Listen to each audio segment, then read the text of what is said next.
Manchester United fans, the harsh truth is here: the Glazers may be gone, but the mess at Old Trafford is far from over. With Sir Jim Ratcliffe and Ineos taking charge, things are spiraling out of control. From cutting Christmas bonuses for staff to questionable managerial decisions, it feels like the soul of this iconic club is being sold off piece by piece. What's really going on behind the scenes? Stick around as we dive deep into the dark truth about Manchester United's new owners. A legendary club in decline. Once a powerhouse in English football under Sir Alex Ferguson, Manchester United's decline has been stark. With Sir Alex at the helm, the club was characterized by ruthless ambition. If a player or a squad member failed to meet the club's standards, they were quickly shown the door, regardless of their reputation or legacy. Legendary players such as Roy Keane, Jahab Stam, and Eric Cantona were all forced out, with Ferguson prioritizing performance over loyalty or name. Fast forward to today, and that ruthless streak seems to have disappeared. The club now finds itself languishing in mid-table in the Premier League, a far cry from the days when they were kings of English football. But the problem isn't just on the pitch. Off-field operations under the ownership of the Glazers and now the Ineos-led consortium have raised eyebrows, with decisions made that seem more driven by profit than the well-being of the club and its staff. The shift in ownership. The transition from the Glazer family's ownership to Ineos, headed by businessman Sir Jim Ratcliffe, was met with both optimism and skepticism. While some United fans hoped the new owners would inject fresh life into the club, many were wary of their lack of experience in football management. The decisions made by the new ownership have only fueled these concerns. Ineos, a high-profile business entity, entered the fray with promises of revitalizing the club. However, these promises have quickly been overshadowed by harsh cost-cutting measures and questionable management decisions. From raising ticket prices to reducing staff bonuses and even canceling Christmas parties, it seems that the new owners are prioritizing profit over the staff and fans who make Manchester United the global brand it is. Staff and supporter discontent. One of the most controversial decisions made by Ineos was the cancellation of the staff Christmas party. While the club's on-field performance has been underwhelming, it was the treatment of staff that truly angered many.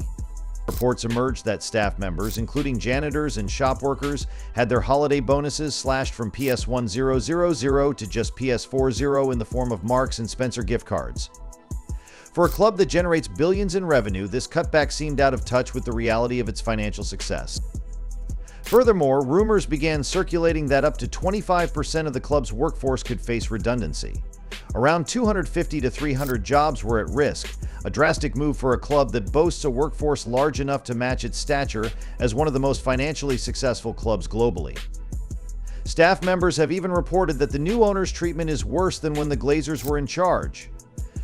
The absence of perks like free bus travel to major events and a significant reduction in the funding for the club's Disabled Supporters Association raised serious concerns about Ineos' commitment to the club's community and legacy. The ethical concerns. The criticism of Ineos' ownership goes beyond simple cost-cutting measures. What has angered many is the perception that these cuts are being made at the expense of the working-class staff, while the club's footballers, managers, and board members continue to earn exorbitant sums. While footballers' wages are notoriously high, it is the disparity between the treatment of the everyday staff and the club's high earners that has many questioning the ethical stance of the owners. While Ineos may claim that they are tightening their belts in preparation for a stronger future, the contrast in the treatment of the staff and the board raises red flags. Manchester United's workforce, already under pressure, is being further burdened with lower wages, fewer perks, and job insecurity, while the club's financial performance remains strong. If the goal is to streamline operations, the decision to cut bonuses and benefits for staff members while still engaging in major player acquisitions feels disingenuous. Management chaos and incompetence. The leadership of Manchester United has also been marked by instability and indecisiveness under Ineos. The hiring and firing of key figures such as Dan Ashworth, the former sporting director from Newcastle, underscores this issue. Despite months of negotiations to secure his services, Ashworth was dismissed after just 5 months on the job. Reports suggested that his departure was due to clashes with other directors and a failure to decisively address the club's managerial issues, including the underperformance of Erik ten Hag. This abrupt firing of Ashworth is just the latest example of poor decision-making under the new regime. The club has had an inconsistent managerial strategy, with Ten Hag, despite winning the FA Cup, being undermined by the board's hesitation to back him.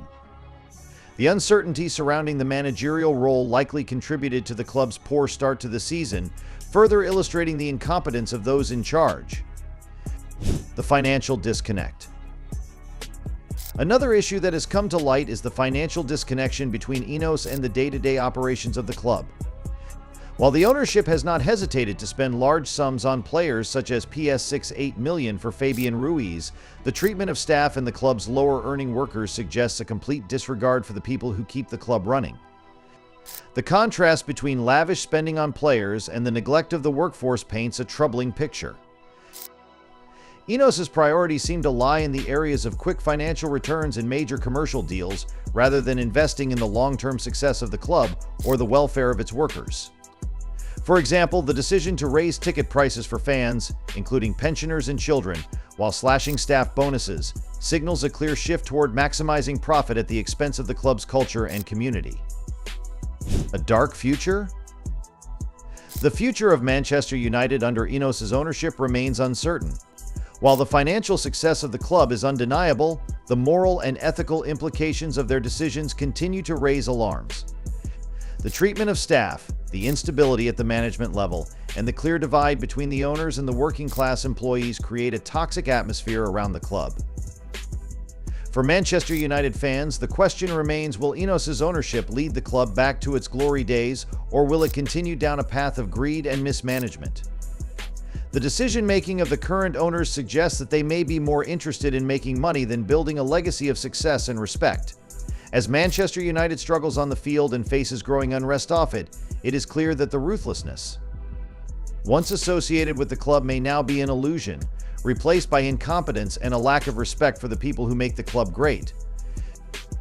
If you've learned something new today, or if this video made you rethink the future of Manchester United, drop a like, share your thoughts in the comments below, and don't forget to subscribe for more in-depth takes on the world's biggest football clubs. This is just the beginning of a series on the state of Manchester United, so stay tuned for more updates. Until next time, keep the Red Devils in your hearts, but question the ones running the show.